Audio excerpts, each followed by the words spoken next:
Alô, alô, meu caríssimo ouvinte, seja bem-vindo ao segundo Encontro Literário, seu podcast quinzenal sobre letras, línguas, livros e outros L's mais. Meus companheiros Fabrício Gomes. Opa, tudo bom? E Samir Dalek. E aí, galera? Já estão aqui comigo e nesse programa a gente vai tentar alguma coisa um pouco mais perigosa, que é fazer um top 3. Era top 5 a ideia original, mas um top 3 com os nossos livros favoritos. Será que dá? Mas antes eu só queria pedir para todo mundo que tá ouvindo e que já ouviu, dar uma passadinha lá em encontroliterário.com, que a gente coloca todos os detalhes do podcast, né, com as indicações que a gente fez no outro episódio, vai fazer nesse, podcast que a gente cita, trechos que a gente vai citar, então tá tudo bonitinho lá, e também tem o link para todas as plataformas de podcast para assinar o nosso podcast no feed. E tem link também pro Twitter, porque Twitter é legal. E também tem um espacinho para mandar comentário, né? Pra dizer pra gente o que vocês gostaram, o que vocês não gostaram, o que a gente pode melhorar. Eu acho que a gente vai mexer bastante nesse podcast ainda. Mas enquanto isso, bora pra pauta. Aujourd'hui, maman est morte, ou peut-être hier, je ne sais pas. Mandado de despejo aos mandarins do mundo. Fora tu, Reles, plebeu. J'ai reçu un télégramme de l'asile, mère décédée, enterrement demain, sentiment distingué. Cela ne veut rien dire, c'était peut-être hier. He was Gollum, as dark as darkness, except for two big, round, pale eyes. E fora tu, imperialista das sucatas, charlatão da sinceridade e tu da juba socialista, e tu qualquer outro. Ultimátum a todos eles. Antes de entrar na pauta, eu só queria agradecer o pessoal que ouviu o primeiro episódio e tá seguindo o Encontro Literário. Eu tava falando pros meninos antes de a gente começar a gravar que, tipo, a recepção foi muito, muito boa. Foi melhor do que eu esperava, falar a verdade. Tudo bem que a gente fez uma tática meio de guerrilha, né, pra fazer o pessoal ouvir, tweetando e mandando mensagem e pedindo pra galera baixar o podcast ou, enfim, assinar o podcast. E tem uma correção importante. No último episódio eu falei que clássico e vice-versa era uma frase do Vicente Mateus, acho que até o Fabrício também confirmou, mas na verdade é do Jardel. Falei a autoria errada. Essa frase é do Jardel. Não, eu também achava que era Vicente Mateus, que falava essas coisas incríveis, né? Então fala pau ali. Pois é, mas queria agradecer ao Mioto que tá assinando o podcast pela correção. Valeu, Mioto. E pode corrigir a gente sempre, que a gente vai falar bastante besteira. Mas muito bem. E aí, é possível ter livro favorito? Eu acho que nem eu falei, a discussão é bem longa, ela é boa, e a gente vai falar do top 3. Né? Por que top 3? Porque a gente não tem tempo, a gente não quer fazer um podcast de 2 horas. Então a gente tentou restringir a um top 3, os critérios são nossos, a gente não definiu nenhum critério, tipo, top 3 livros do ponto de vista estilístico, top 3 livros do ponto de vista de gênero. É assim, o critério é do Samir, do Fabrício e do Ale. A gente vai falar sobre isso.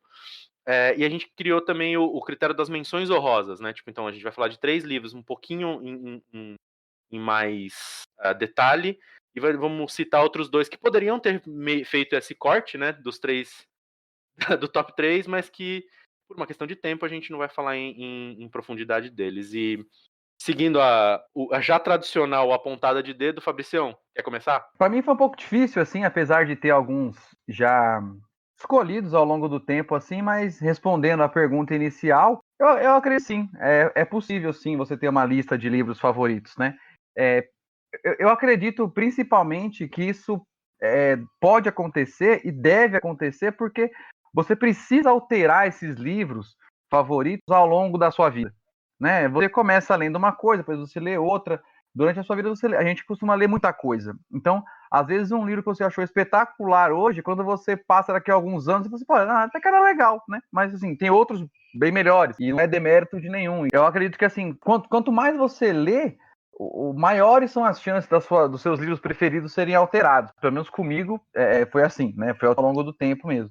E vai, né? Hoje eu tenho alguns preferidos, já tem até algum tempo, né? Que esses estão na minha lista, mas eles já alteraram de posição também, já deram alguma alteração aí. E dentro do período que eu li esses, eu li outros também que eu achei ótimos, mas não chegaram a ser livros que, nossa, me abriram a mente para coisa. De qualquer forma, eu acabei elegendo esse top 3 aí e, enfim, eles estão no meu pódio até hoje aí ainda. Mas você quer entrar na lista no teu primeiro livro, Fabrício? Aí depois a gente... Não, vamos fazer diferente. Eu vou fazer a mesma pergunta pro Samir antes de entrar na tua lista. Você Boa, acha que dá pra ter livro favorito, Samir? boa. Eu tô mais na linha do Fabrício mesmo. Eu acho que dá para você ter, mas é uma coisa que é muito mutável, vai variando muito, né? Pode ser que em determinado momento você tem tal livro é favorito, tal música é favorita, tal filme é favorito, e de repente aquilo passa um tempo, você fala assim, pô, não é tão mais meu favorito. Eu acho que varia muito com a época que você está vivendo, com a forma que aquele livro te marcou.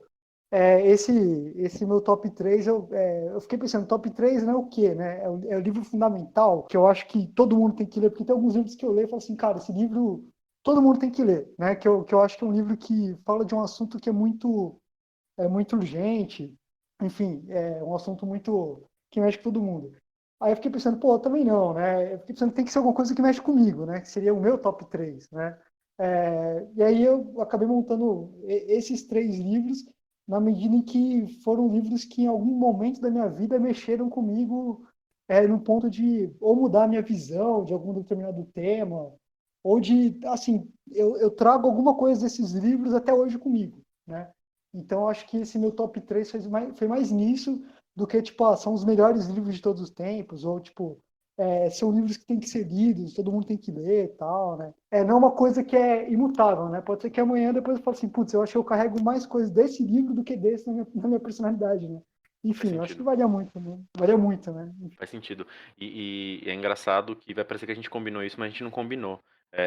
Entrando na minha respostinha pra pergunta, bem por aí mesmo. Eu também acho que é que nem música, é que nem filme, é que nem pintura, é como qualquer tipo de arte. Depende de muita coisa, né? Você dizer que você gosta mais dessa banda do que aquela, ou dessa música do que aquela, ou desse livro do aquele, é, é, depende de humor, depende de vibe, depende do momento, depende, sei lá, do momento político do país, depende do momento da sua vida.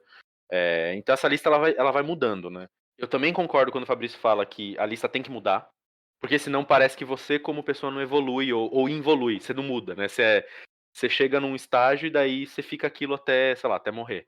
Então, mudar suas preferências, a gente tá falando de livro, mas que nem eu falei, mudar suas preferências por coisas artísticas, vamos dizer assim, ou até por coisas menos artísticas, tipo, eu gosto mais desse celular hoje do que eu gostava daquele, sabe? Assim, os gostos mudarem, acho que é um indicativo de que a gente tá mudando em relação a alguma coisa.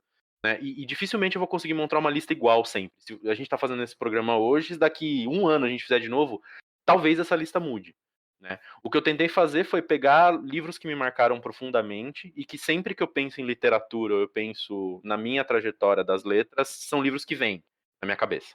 Né? Então, tipo, de novo, vai ficar livro de fora, até os das menções que estão como menções honrosas. Podiam ser o top 3, exato.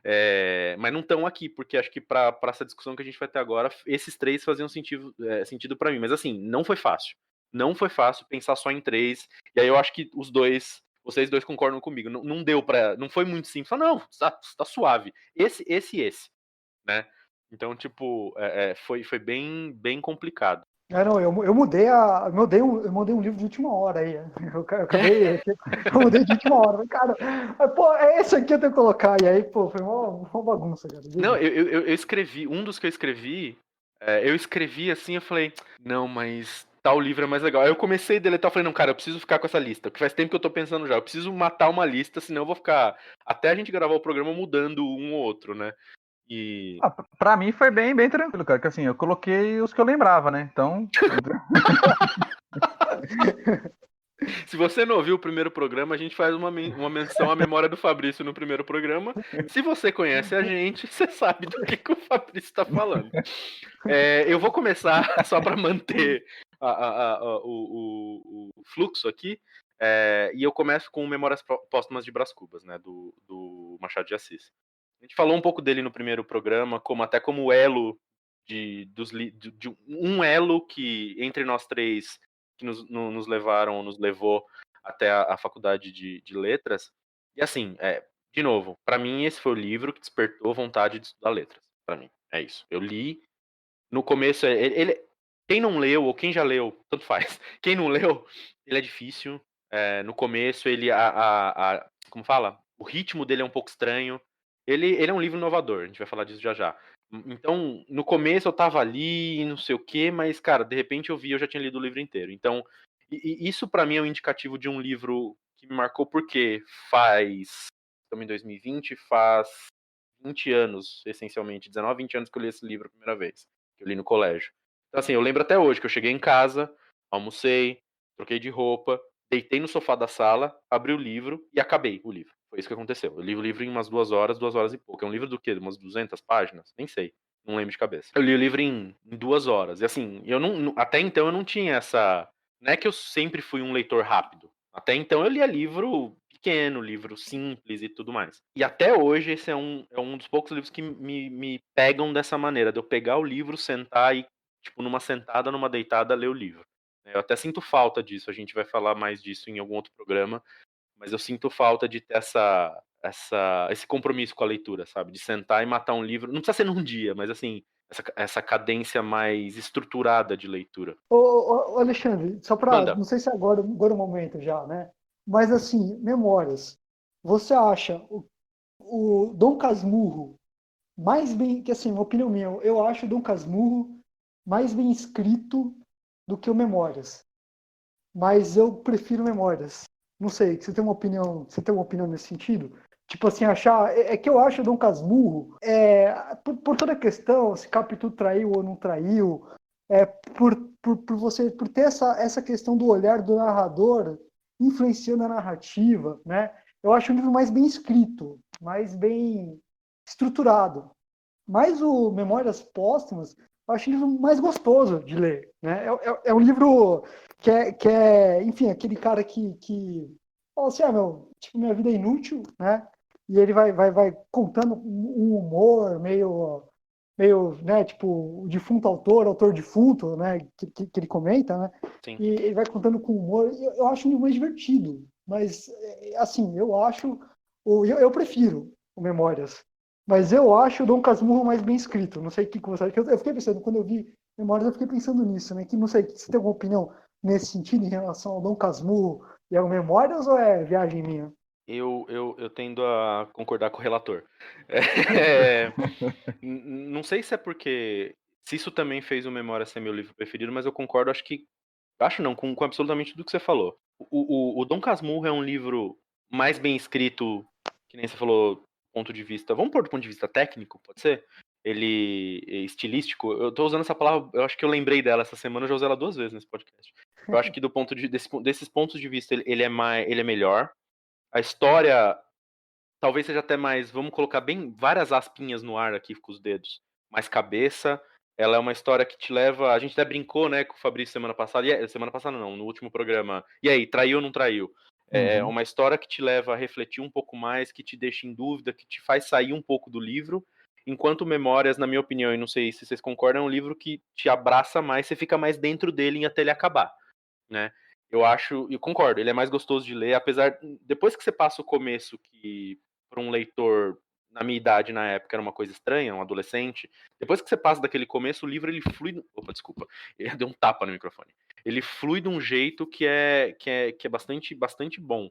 Eu concordo, eu acho que ele é mais gostoso, eu acho que é engraçado ele ser o livro que você fala em Machado, normalmente você lembra de Memória, você não lembra de Dom Casmurro, né? Sei lá, senso comum, você vai... Machado de o cara das Memórias Póstumas, né? É o livro que eu até marquei aqui pra falar, é o livro que, de alguma maneira, as pessoas consideram que começou o realismo, é o livro que a gente chama de realismo fantástico como primeira obra no Brasil, é o livro que talvez levou o Machado para um outro patamar. Mas eu concordo, o Dom Casmurro é melhor em alguns sentidos, mas o Memórias Póstumas é mais carinhoso, sabe? Ele é mais gostoso de fazer companhia. Eu concordo total. Que, na verdade, cara, o Memórias Póstumas ele tem um quê de mais descontração, né? Acho que ele começa já naquela introdução do aqui é um defunto autor, tal, pá, então ele já se despe ali de muita coisa. Então ele não carrega aquele peso que o Dom Casmurro tem de ser fiel a uma realidade ali. Ali ele pode ser o que ele quiser, né? Acho que o Machado tem uma liberdade muito maior no Memórias do que no Dom Casmurro. Total. Acho que isso, acredito eu que isso dê essa impressão, né? Eu acho que é uma briga boa, é uma discussão boa. Mas acho que a gente concordou aqui, né? Que de alguma maneira o Memórias é mais gostoso que o Dom Casmurro, mas Dom Casmurro, por alguns parâmetros, é melhor que o Memórias. Para mim, o auge que é duro falar, né? Mas o auge do Machado é o Dom Casmurro. O auge como escritor, é o cara ali sabe, a caneta ali bombando, sabendo exatamente o que ele quer, construindo uma obra. É o auge do cara, né? Mas às vezes às vezes a coisa mais bem escrita, talvez, né? Às vezes não é uma história que te envolva tanto, mas Dom Casmurro é muito. Pelo amor de Deus, Dom Casmurro, eu falando uma heresia aqui, né? Dom Casmurro é uma história que envolve demais, né? Mas me parece hoje que o Memórias parece mais gostoso de ler. Mas Dom Casmurro eu cravo como o auge do Machado como escritor. Assim. Não vejo uma outra obra do Machado que é tão bem escrita quanto o Dom Casmurro. Vou dar um spoiler, o Dom Casmurro tá aqui na pauta, em algum lugar, assim, como... É minha menção honrosa. E aproveitando, já que é a sua menção honrosa, começa a tua lista, Fabricião. Bom, então eu vou começar por um aqui que acho que quem conversou comigo já sobre literatura qualquer vez na vida por mais de 5 minutos já vai ter me ouvido falar desse livro, que é A Revolução dos Bichos. Né? Eu tenho assim como um dos melhores que eu li mesmo, até pela surpresa que ele me causou enquanto leitor. É um livro do inglês, né, do George Orwell, tal, foi lançado em 1945, após a Segunda Guerra Mundial, um cenário bem complicado, e sempre que você pega as capas dos livros, principalmente as edições brasileiras, você vai ter uma capa até voltada meio para o infantil, né, porque tem a temática de bicho falante e tal, aquela coisa, então cai para a questão infantil, e sendo que, na verdade, não é, né? Está bem distante, aliás, de ser infantil. Sim, sim. E as capas europeias, você já tem um pouco mais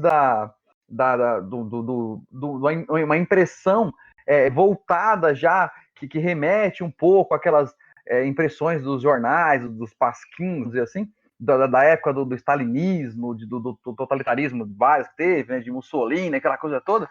E as capas brasileiras não, elas são um pouco mais light, né, tal, até porque a gente não tem esse contexto histórico que eles têm, né, também. Mas enfim, mas é um livro muito bacana, porque assim, ele foi pensado para ter essa dialética meio dúbia, justamente para ser lançado nessa época, que foi uma época muito dura, né, pós-Segunda Guerra e tal.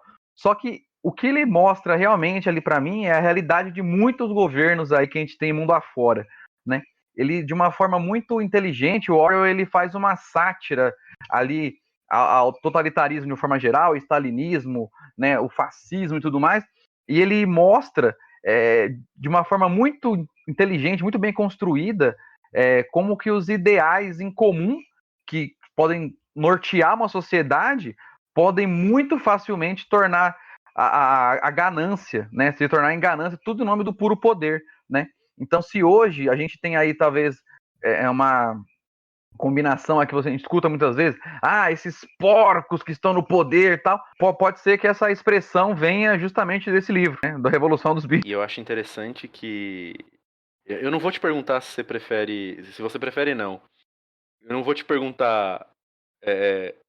na verdade, é isso. Eu não vou te perguntar se você prefere esse ou 1984, que nem o Samir fez, porque eu vou fazer isso daqui a pouco. Mas eu acho interessante justamente isso, né? Quer dizer, a temática do Revolução dos Bichos e do 84 é de alguma maneira a mesma, né? Ela é muito similar, são lentes diferentes para o mesmo problema, vamos colocar assim, ou para os mesmos problemas. E para mim, Ale, é incrível como o Orwell faz isso de maneiras diferentes, né? De novo, sim, é a mesma temática, salvo pessoal que é muito crica com as coisas que a gente fala na internet. Eu não tô falando que é igual, tá? Mas assim, são temáticas similares, são problemas similares, uma narrativa similar para um problema similar, só que a lente é completamente diferente e parecem dois livros à parte, para mim, tá? Parecem dois livros completamente à parte. E aí depois a gente pode falar mais disso, mas para mim, o o que me marcou quando eu li a Revolução dos Bichos foi isso. Eu já tinha lido 84 antes do Revolução dos Bichos. Então, sei lá, na ordem cronológica, primeiro a Revolução dos Bichos, depois o 84. E aí eu olhei e falei, puta, esse livro, ele parece o 1984, mas ele não parece nada o 1984. Cara, como que ele conseguiu fazer isso? Né? E última menção, tem um disco muito bom do Pink Floyd, pra quem gosta de rock progressivo, que é o Animals, que é quase nada baseado na Revolução dos Bichos, tá? Tipo, quase nada, assim. Até, sem falar na questão do hino dos animais, não tem nada a ver. Exato, exatamente. Mas o que você acha? O que você acha disso? Faz sentido o que eu te falei? Do tipo, ser dois livros sobre a mesma coisa, mas que, cara, dão perspectivas completamente diferentes para esse problema do totalitarismo, dessa coisa da perda da individualidade e tudo mais? Faz sentido, cara, sabe por quê? Porque assim, ele toca nas feridas, só que sobre olhares diferentes. Então, assim, acho que no Revolução dos Bichos ele faz sobre uma visão de fora, né? Porque o Revolução dos Bichos ele olha para todos os animais, ele fala de todos, né? Da atuação de todos, ali, do cavalo, coitado, que se esforça que nem um cavalo, né? E não tem reconhecimento, dos porcos que assumem o poder, daqueles que não são leve trás, aquele que se aproximar. Então ele faz um geral. No 84, eu acho que já tem aí um olhar mais da questão do protagonista da história mesmo, né? O Winston ele tem toda essa visão, tem toda essa coisa de estar ali e tal, e ele está num regime totalitário, ele está inserido numa realidade mesmo já. É tudo aquilo que o Orwell combateu na Revolução dos Bichos, né? Então, ele fala ele tem uma temática muito similar, só que ele traz visões diferentes, porque são pontos de vista diferentes, né? Então, acho que ele, como posso dizer, é igual, mas é diferente. É isso. Total. Eu concordo. Eu acho incrível também. O Orwell é maravilhoso. Sem nenhum tipo de exagero. Ele é maravilhoso. E você, Samirzão? Teu primeiro livro? O meu primeiro, cara, eu fiquei muito assim, eu acabei mudando de última hora, porque eu queria colocar livro literário mesmo. Mas aí eu falei, né, acho que tem que ser um livro que modificou, que marcou. E para mim é O Poder do Mito, do Joseph Campbell, né? O Poder do Mito ele é uma entrevista do Joseph Campbell que ele deu para o Bill Moyers. E aí o Joseph Campbell ele estuda mitologia comparada. Então ele é um cara que pega a mitologia dos índios norte-americanos, mistura e compara com mitologia japonesa, compara com mitologia do Egito. Então o cara ele faz esse trabalho de mitologia comparada. E nesse livro O Poder do Mito é uma entrevista e ele falando de tudo, assim, ele fala o que é o casamento, na concepção dele, qual que é o sentido da vida, o porquê que a gente precisa de um mito hoje, né? E, cara, O Poder do Mito foi um livro que, quando eu li, ele mudou a minha percepção sobre religião, né? A minha percepção sobre o que é religião, o que nos move. Então, eu acho que é um daqueles livros que todo mundo deveria ler, porque O Poder do Mito é um negócio que transforma. E ele serve como introdução a toda a obra do Campbell, né? Então, o Campbell ele fala de mito, mas ele fala que o mito tem 4 funções, tal. E, por exemplo, ele fala que o mito ele é contra muito a religião sistemática e ele é a favor do mito. Que ele fala o seguinte: olha, o mito, o que é fora da nossa realidade é um negócio tão louco que a gente não consegue nem imaginar, a mente humana não consegue abarcar. E o mito é meio que a última cortina. É como você tentar olhar o sol com o olho nu. Você tenta olhar o sol com o olho nu, você não consegue, você tem que ter um óculos, né? E o mito serve como essa teoria, né? Então, às vezes, o mito ele fala, olha, o espiritual está acima de nós, né? Pô, se você vai lá no céu, acima de nós não tem nada, né? Tem as nuvens, né? Né? Então, o mito, ele está querendo dizer o seguinte, está num estágio acima, ele está indicando para você, né? E o Campbell fala, pô, o problema da religião, de algumas religiões principalmente, é quando ela dogmatiza. Fala o seguinte, olha, se você subir, você vai encontrar o espiritual, né? É mais ou menos tipo assim, eu mostro a lua, estou apontando com o meu dedo, e essa figura ele até usa no livro, né? Ele fala, estou apontando a lua, né? Olha lá a lua, né? Aí a pessoa tenta olhar na ponta do meu dedo e fala, não, ela não está na ponta do seu dedo, né? Mas não, eu tô apontando para a Lua, né? Então, basicamente é isso, né? Que o que transcende a nossa realidade é um negócio tão louco que a gente não consegue explicar, cara. Então, a gente tem toda a carga mitológica para tentar explicar. Então, o Poder do Mito, quando eu li, foi um negócio que, putz, me impactou. Pô, super recomendo. É uma introdução para toda a obra do Campbell, e depois eu fui atrás da obra do Campbell. Ele tem obras fantásticas, né? Enfim, eu seria um pregador da palavra de Joseph Campbell, né? Se eu tivesse uma igreja, né? Seria pregador da palavra do Campbell, né? Então foi um livro que muito me influenciou muito, assim, eu adoro. Então por isso que eu acabei, a princípio, eu estava pensando em indicar 3 livros literários, né? E eu acabei indicando O Poder do Mito, que na verdade é um bate-papo, né? Tem até uma série de TV, acho que a BBC gravou as conversas que o Campbell teve com o Moyers, né? E o Poder do Mito Saiu uma coleção em DVD.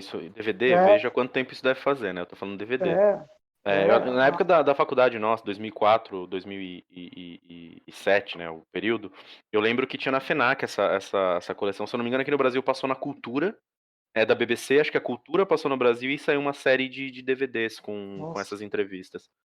fantástico, fantástico. E seguindo o gancho, eu acho uma pergunta, fazendo o papel de perguntador, você falou do ponto religioso e tal, que eu acho que é sempre uma discussão, isso não vai dar pra gente falar hoje, porque senão a gente fica 3 horas aqui, mas essa discussão de religião versus mito, né, por que a gente, em geral, tende a separar uma coisa da outra, quando acho que dá pra dizer que é essencialmente a mesma coisa. Tô sendo xingado agora por quem tá me ouvindo, com certeza. Enfim, minha pergunta é, de alguma maneira, pelo que você, enfim, leu do Campbell, entende e estudou, de alguma maneira ele nega o aspecto sagrado das coisas ou não? Entende? Tipo, o que eu quero dizer é, de alguma maneira ele fala dos mitos, fala das mitologias, contextualiza as mitologias de uma maneira racional, negando que existe um domínio espiritual. Essa conversa vai ser incrível. Negando que existe um domínio espiritual, que existe o sagrado, isso me lembra de sagrado e profano, mas enfim, que existe sagrado, que existem coisas além da nossa compreensão, ou seja, ele diz, não, cara, isso aqui é meio que too much, sabe assim, então o mito vem para explicar essas coisas que não existem necessariamente, ou não, ele só cria um canal para tentar fazer essa conexão do que seria além da nossa compreensão com o que faz parte da nossa realidade. Pro Campbell, essa ideia do sagrado é muito, tipo assim, algo que a nossa cabeça não consegue transcender, assim, a nossa cabeça, ele chama de transcendente, né? Então é você tentar olhar o sol sem óculos de sol, cara. Não dá, a sua retina, tipo, você não consegue, né, olhar. A nossa mente não consegue imaginar o que está fora da nossa realidade. O Campbell, assim, dá a entender que ele imagina que tem algo fora da nossa realidade, mas eu acho que até pelos estudos dele, ele, tipo, não tenta dar resposta. Ele fala, meu, não sei. O que tem além da nossa realidade? Não sei. Né? Ele chama de o transcendente, que é o que transcende. Né? É o que transcende a nossa compreensão. Então, para ele não é, digamos assim, Deus, né? Enfim, é algo que simplesmente eu não entendo. Né? E aí ele faz essa comparação entre mito e religião, que ele até brinca, né? Muitas vezes a gente pensa, o mito, na verdade, o mito era a religião dos outros, né? Porque o nosso é a religião, o dos outros é mito. Mas, basicamente, ele não tem essa resposta, né? Ele, acho que no começo do livro fala, tipo, qual o sentido da vida? Tipo, acho que já no começo, cara, se eu não me engano. E aí ele fala a gente fica procurando sentido, mas a gente tem que viver, né? Ele fala, não tem, eu não vejo de ficar procurando sentido e tal. Então é muito gostoso, cara. Boa.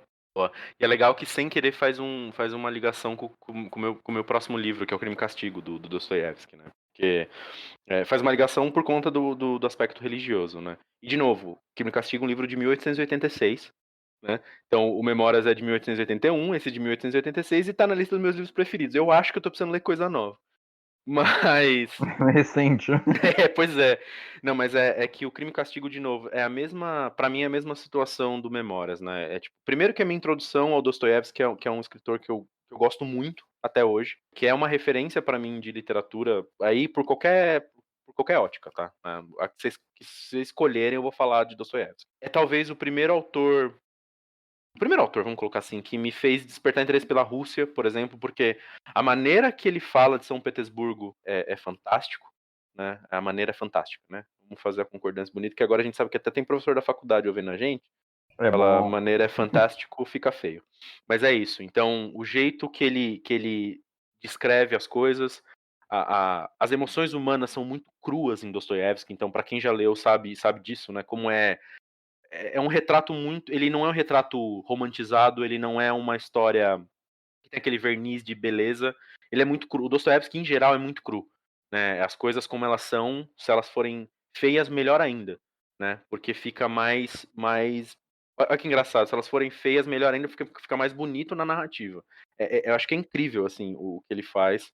E o Crime e Castigo é isso, é ele lidando com essas coisas relacionadas à religião, moralidade, né? Então, para quem não sabe, uma das discussões do livro, e eu não vou falar muito, é aquela coisa, que nem o Samir falou do Campbell, se achar interessante, pega para ler que vale a pena. Uma das discussões vale uma pessoa que é ruim para as outras, e aí entra um questionamento do que é ruim ou não, né? Mas uma pessoa que é ruim para os outros, que ela é um problema para a sociedade, se eu, personagem do livro, matar essa pessoa, eu tenho que ser julgado? Eu tenho culpa de alguma coisa? Eu não tô fazendo um bem, né? Eu tirar um objeto, eu vou chamar de objeto só para não ficar falando pessoa, um objeto nocivo, eu tirar esse objeto nocivo da sociedade, eu não tô fazendo um bem? Por que né? Qual que é o problema em assassinar uma pessoa? Então, essa é uma das temáticas do livro. E parece ser um livro super sombrio e não é, né? Você se vê nessa discussão, você se vê se questionando disso. Eu tenho um amigo, o Gustavo, o Gustavo Ramalho, o Fabrício conhece dos nossos tempos de revista digital, que na época que ele leu, ele comentou isso comigo, ele falou, cara, outro dia eu me peguei pensando, eu falei, cara, mas será que é tão errado mesmo? Né? Então, te leva nessa... É o que eu gosto, de novo, é a mesma coisa do Memórias, né? Te leva para dentro do livro e você se vê quase que amarrado lá dentro, né? E se questionando dessas coisas. Eu que sempre fui uma pessoa, hoje confesso que um pouco menos, mas sempre fui uma pessoa muito religiosa, te pega por esses aspectos de religião, de pecado, né, de maldade versus bondade. O que é uma coisa, o que é outra? Como que a gente determina isso, né? E isso para mim foi incrível, e daí foi ladeira abaixo, né? Para mim, depois tudo que era Dostoiévski era bom. E tem um ponto interessante que eu gosto sempre de mencionar, eu conto isso para todo mundo que eu tô indicando o Crime e Castigo. Eu li aquela edição da 34, da editora 34, que acho que é uma das primeiras, ou alguma coisa assim, que foi traduzida direto do russo. Por que isso é importante numa obra do Dostoiévski? É muito comum, e aí vocês me completem, me corrijam, mas era muito comum traduções de obras não em português passarem pelo francês primeiro e do francês virem para o português, né? Tem uma tradição, história, chame de o que você quiser, de franceses fazerem muitas traduções, né, de obras lá, sei lá, da Rússia, da Alemanha e de onde quer que seja, para o francês, e a gente pega essas obras do francês e traz para o português. O que acontece é que quando acontece essa tradução para o francês tinha... gente, se alguém é tradutor e está me ouvindo, manda um e-mail, conta pra gente se isso ainda é assim, mas as traduções francesas embonitavam algumas coisas, né? Então você pega um livro do Dostoiévski que era um cara tosco do ponto de vista da escrita, ele não era um Nobel da literatura, ele não tinha uma escrita super elegante, ele era um cara cru, que nem eu falei, a história era crua, e ele escrevia de maneira visceral até. Vai para o francês, tem toda uma embonitada da coisa, que quando vem para o português, o livro fica até bonitinho, né? Nesse sentido. Traduzir direto do russo, eu acho que foi super importante para mim, quando eu comecei a ler. Eu nem sabia disso, tá? Eu tô falando isso agora porque eu sei, mas eu acho que esse foi um outro aspecto que me pegou nos livros do Dostoiévski, porque ele veio cru. Ele veio mais próximo dessa crueza do texto russo, do texto dele, de como ele queria, como diria o Marinho, o que ele quis dizer, ele disse. Isso foi traduzido sem passar nenhum verniz de beleza, de tentar embonitar a palavra, embonitar a sentença, deixar ele mais digerível. Então, eu acho que é isso, assim, para mim, ele tá nesse top 3 por conta disso. A introdução a um novo tipo de literatura até então para mim na época, tem essa coisa muito humana e muito crua, Cara, você sente o Dostoiévski, o personagem que é o Raskolnikov, angustiado, desesperado. Você sente essas coisas. Para mim, abriu um leque de opções na literatura que eu nunca mais fechei, assim. Mas eu acho que é isso aí que você tá comentando, eu acho que é bem por aí, porque assim, em tradução, quando você traduz do original para o idioma que vai ser lido efetivamente, você tem uma tradução direta. Quando você passa para uma outra língua, para daí passar para outra língua, fatalmente você vai perder alguma coisa, porque talvez, né, vou dar um exemplo aqui, na tradução do russo para o francês, por exemplo, a gente tem com certeza aí alguns verbetes que existem no russo que não existem no francês. Então você vai fazer uma adaptação para algo mais próximo da realidade do francês. E aí, quando a gente for traduzir do francês para o português, pode ser que também não tenha aquela mesma palavra ali, aquela coisa ali. Então, assim, você tem palavras que são dignas de alguns idiomas. E quando você traduz de um para outro e de outro para um, você acaba perdendo isso. Então, essa aspereza do Dostoiévski só vai conseguir se você trouxer diretamente do russo ou se lê em russo diretamente. Mas é isso, assim, eu acho que você já vai perder trazendo pro português. Que nem você falou, você tem verbetes que não tem, você tem conceitos culturais que não tem. Eu tava lendo um outro livro do próprio Dostoiévski, acho que era o Memórias do Subsolo. E, cara, o que mais tinha no livro era nota de rodapé falando, isso aqui era uma coisa que na antiga BBB era assim, assim, assado. Aí no próxima página, isso aqui era um conceito que os russos usavam para se referir. Então, assim, cai um pouco naquela brincadeira que a gente faz com o alemão, né? Quando não dá, você só passa a palavra, bota a palavra em alemão mesmo no texto, porque não tem tradução. O Zeitgeist não tem tradução até hoje. Espírito do Tempo, pode ser, mas não pega tudo o que quer dizer, né? O que pro alemão aquilo quer dizer. Olha que bonita essa discussão, cara. E aí a gente vai voltar agora a fazer Imaginem você ouvindo que a gente tá numa mesa redonda, a gente vai voltar pro Fabrício agora. E Fabrício, o seu segundo livro, por favor. Opa, então, bom, o meu já teve uma breve introdução dele aí também, que é o 1984, também do Orwell, né? Eu acabei descobrindo aqui um pouco fã do Orwell, né, nessa lista, mas não vou me acusar aqui. É um livro também interessante para mim, porque, assim, ele foi lançado em 48, e daí vem o título do livro, né? Ele só fez uma inversão ali do seria o sufixo do ano, vamos dizer assim, do 48 virou 84. E ele vem inspirando gerações desde então, né? Não dá para negar. Ele, dentre inúmeras coisas que fala no livro, ele fala sobre totalitarismo, né? O Winston é o personagem principal, então tudo é pela ótica do Winston, né? E ele criou dentro do livro, por exemplo, o Big Brother, né? Que a gente acabou agora há pouco tempo aí, a edição do Brasil aqui, a 20ª edição. Vai ter a minha. Vai ter a minha. E aí a gente teve aí, por exemplo, a criação do Big Brother, que era quem? Aquele que tudo via, que tudo sabia, que deu nome ao reality, né? Quando a empresa holandesa lá, Endemol, criou, ela deu Big Brother. Então, até hoje o símbolo é um olho, né? Realmente.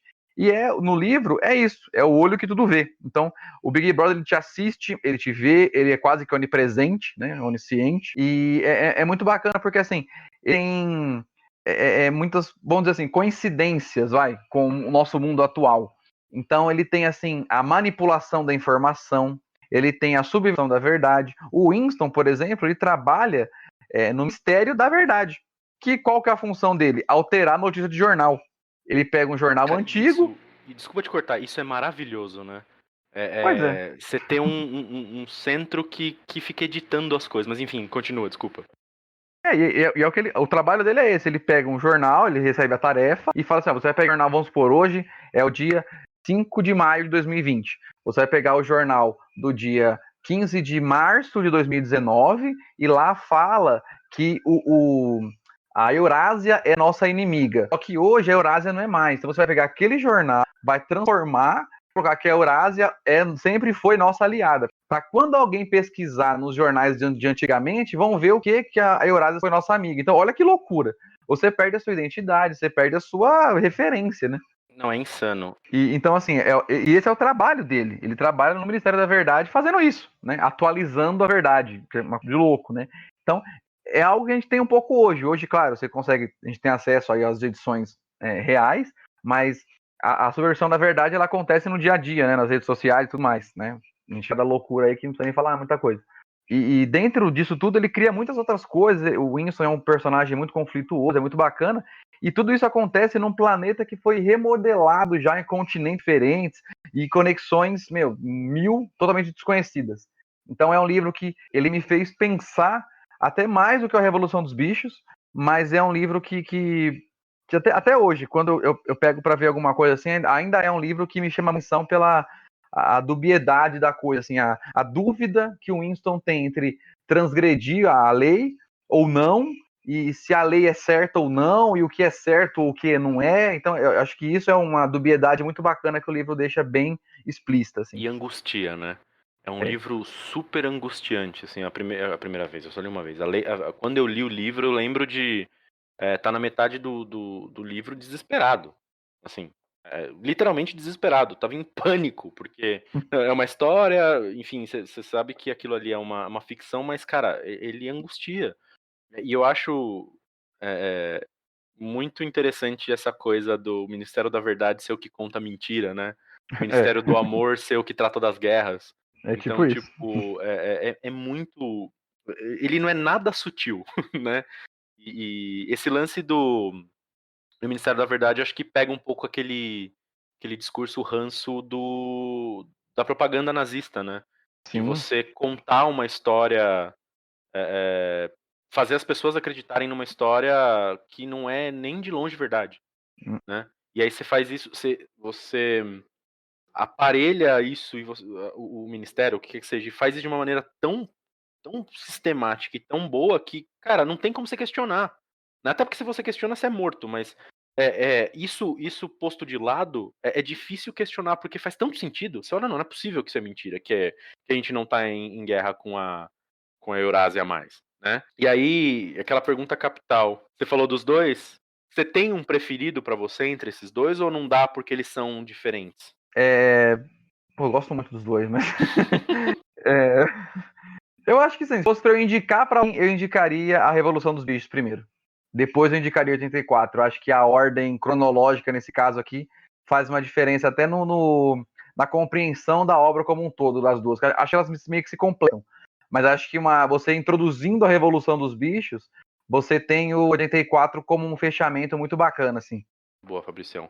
Samir, tua vez. O meu livro é O Vampiro de Curitiba, do Dalton Trevisan. Ele está vivo ainda, está com 94 anos. Então, acho que é um dos gigantes que está entre a gente. Semana passada a gente perdeu o Rubem Fonseca.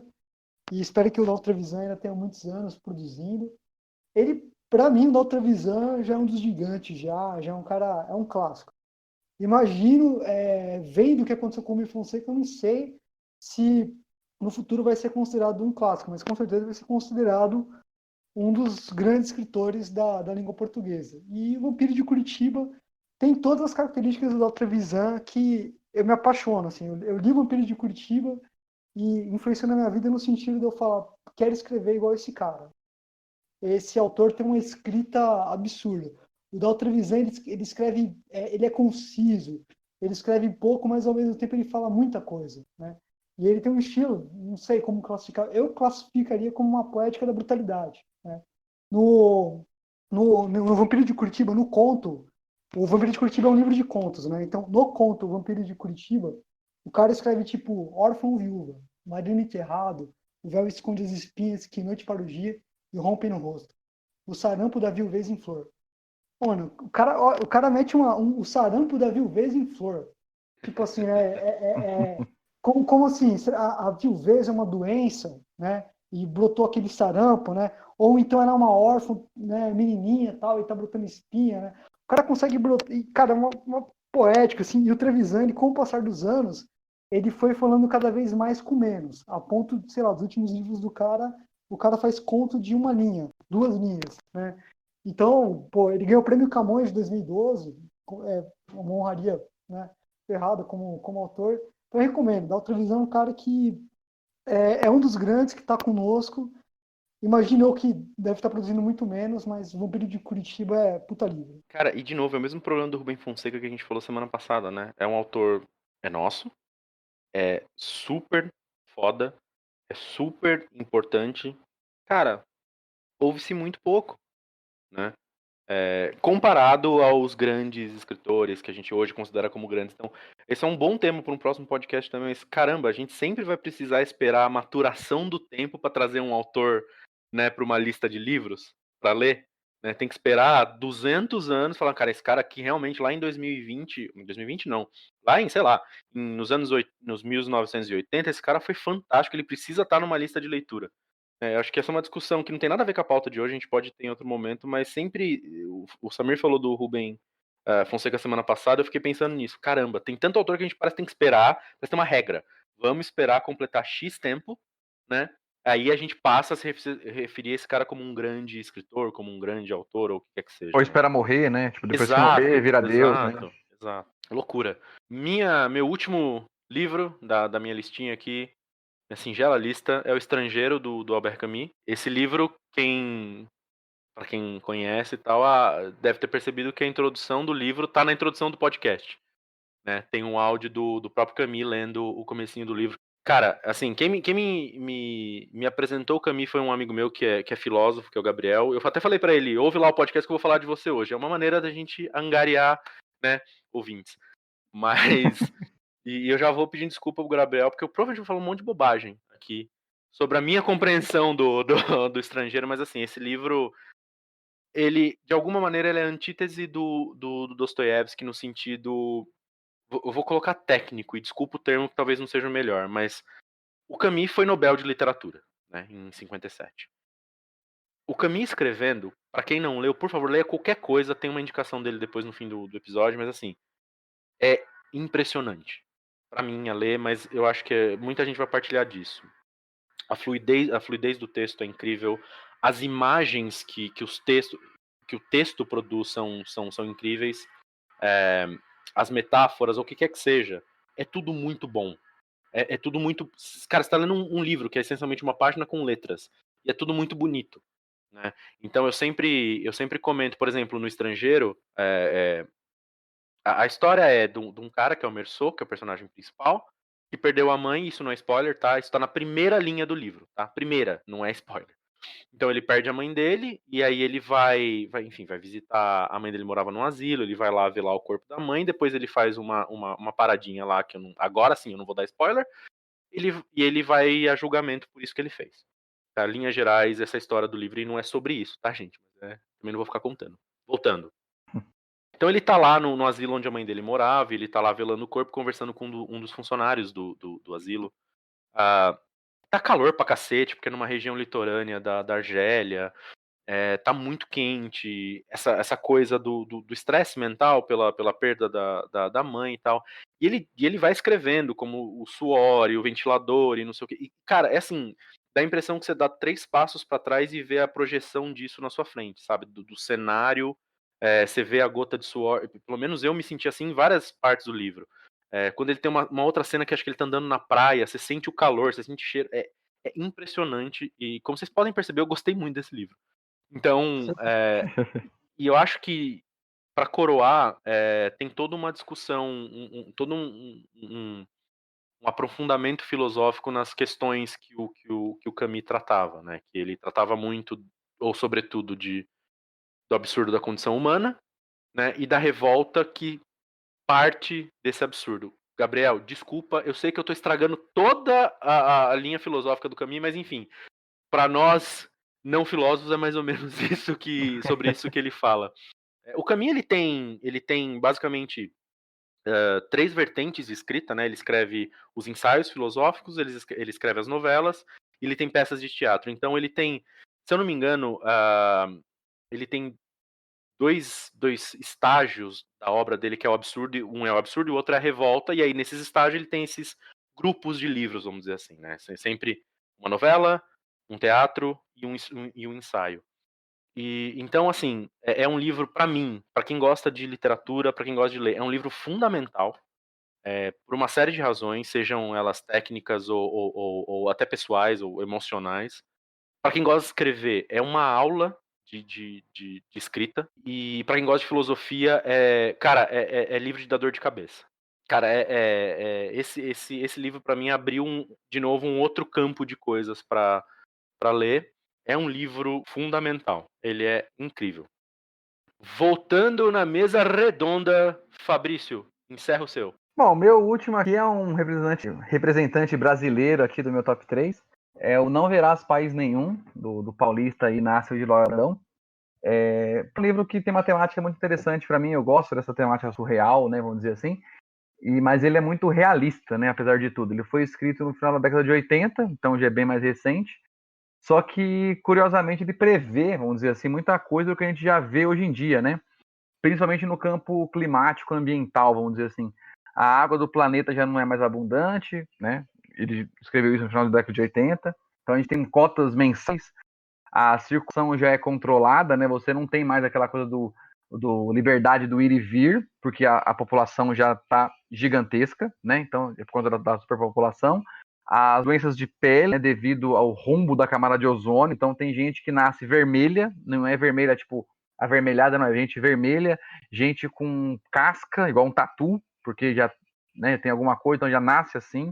E é muito bacana, né? O protagonista da história é quem vive tudo, e ele busca uma redenção, vamos dizer assim, o livro todo, né? Ele é um inconformado por natureza em tudo aquilo, e ele tem um emprego que ele não gosta, é casado com uma pessoa que ele não se identifica, ele vive uma vida que ele odeia, mas ele busca uma redenção e uma identificação do que ele é durante todo o livro. E faz, mais uma vez eu indico, porque é um livro que faz pensar muito. Ele tem uma busca incansável, assim, por respostas, né? Ele é um incansável, curioso e incompreendido, assim. Ele tenta buscar a resposta a todo custo, até, enfim, não vou contar o livro, mas até muito custo mesmo. Muito bem. Samir, teu último. Meu último é um livro de poemas, Libertinagem, do Manuel Bandeira. Maravilhoso. Passárgada. Assim, o Manuel Bandeira é o poeta que até então tinha aquela visão de poesia que tem que ser rimada, tem que ser aquele ritmo, um ritmo combinando com o outro, tudo seguindo aquela estrutura fechada. Achava uma estrutura muito fechada e achava bonito, óbvio, né? Eu lembro tem uma poesia do Álvaro Azevedo que eu acho lindíssima, né? Mas assim, eu pensava que a poesia tinha que ser isso. E aí, quando eu vi o Libertinagem, eu falei, não é só isso, né? Poesia pode ser algo muito mais. O Libertinagem é um livro que acho que todo mundo leu, né? Por conta do vestibular, grande maioria da galera deve ter lido. E quando eu li, me impactou por eu ver um cara fazendo uma poesia livre, sem rimar, falando coisa que ele sentia, mas ao mesmo tempo usando imagens, né? Pega a pneumotórax, você pega a Pasárgada, você lê, você fala, cara, eu quero ir para esse lugar, né? Você nem sabe o que ele estava pensando quando ele fez, mas você quer ir, porque você tem aquele momento que bate aquela bad sua e você quer sair. Então, eu acho que Libertinagem, para mim, o Manuel Bandeira é um dos maiores poetas brasileiros, se não o maior. Eu acho o Manuel Bandeira maior que Drummond. Eu acho que o Drummond ele é um dos maiores, mas Bandeira eu acho maior. E Polêmico!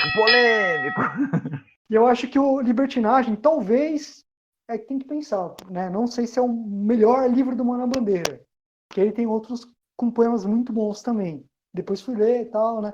Mas o Libertinagem foi onde, até pelo título, Libertinagem, né? Foi quando ele se atreveu a fazer de tudo um pouco, né? Salvo engano, ele tinha feito, acho que o anterior ao Libertinagem era Ritmo Dissoluto. E acho que antes era Cinza das Horas. Mas se você for ver pelos títulos dos livros dele, você vê que ele estava querendo sair um pouco daquela forma fechada, daquela questão de poesia que tem que ser daquele jeito, tudo bonitinho, pá. E aí ele foi, Cinza das Horas, Ritmo Dissoluto, ou vice-versa, Ritmo Dissoluto de Cinza das Horas, agora eu não lembro. E depois vem o Libertinagem. E Libertinagem é isso, a poesia indo para todos os cantos, não se importando com forma, formato, e para mim tá no meu coração. Cara, essa lista tá muito legal. Essa lista tá muito boa, esses livros que a gente escolheu. E eu vou fazer as menções honrosas, e até por uma questão de tempo, eu só vou citar os livros, e se a gente tiver um tempo, a gente fala depois. No meu caso, minhas duas menções honrosas foram 1984, olha aí que coisa. Que beleza. E O Senhor dos Anéis. O Senhor dos Anéis, eu sei que tem gente torcendo o nariz agora. Sempre que eu falo de Tolkien, eu sei que tem gente que torce o nariz, mas eu não podia deixar de fora dessa lista. Ou entrava como livro preferido, ou entrava como menção honrosa. Mas as minhas são essas duas. Fabrício. As minhas duas, vou quebrar o protocolo aqui rapidinho. São dois livros também brasileiros. Então, Dom Casmurro, que a gente já falou bastante aí sobre ele. E Vidas Secas, né? Acho que Vidas Secas também é um livro aqui que é monstruoso. E eu senti falta aqui na nossa lista de autoras, né? Mulheres aqui. Nossa, E eu perfeito. acho que Clarice Lispector, cara, é Nossa, uma sim. monstra sagrada Sim, da sim. literatura, cara. Então, A Paixão Segundo GH, quem quiser.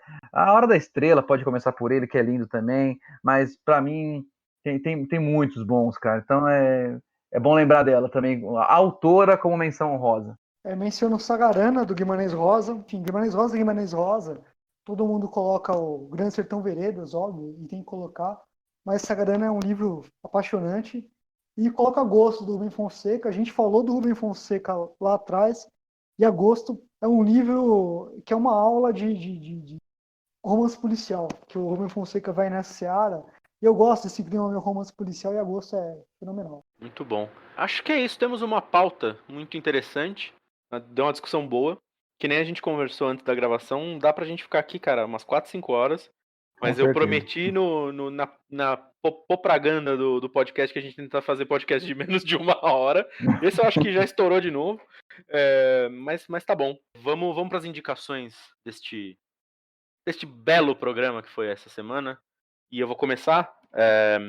Eu indico de novo Camus, pegando o gancho do meu top 3. Só que eu vou indicar A Peste, né? Esse livro acho que cai como uma luva agora, né, para esse tempo que a gente tá de coronga. O enredo basicamente é o que está acontecendo com a gente, né? Tem uma cidade na Argélia que chama Oran. Ela tem uma infestação de ratos e tal, e de repente eles se veem no meio de uma epidemia. E logo, pouco tempo depois, entram em quarentena. E aí todo o desenrolar da história acontece durante essa epidemia, que eles estão confinados, acho que é num estádio, agora eu não lembro, num ginásio, eu sinceramente não lembro. E aí tem, de novo, que eu falei que o Camus é maravilhoso nisso, então os diálogos, as trocas, as discussões filosóficas, sem ser aquela coisa super teórica que é difícil da gente digerir, né? Então, em forma de narrativa. E uma dica que eu dou, eu não falei isso lá quando eu estava falando do Estrangeiro, mas todo personagem do Camus, e aí eu posso estar generalizando, mas funciona. Todo nome faz sentido, tem uma razão de ser. Né? O personagem principal do Estrangeiro é o Meursault, e o da Peste é o Rie, se eu não me engano.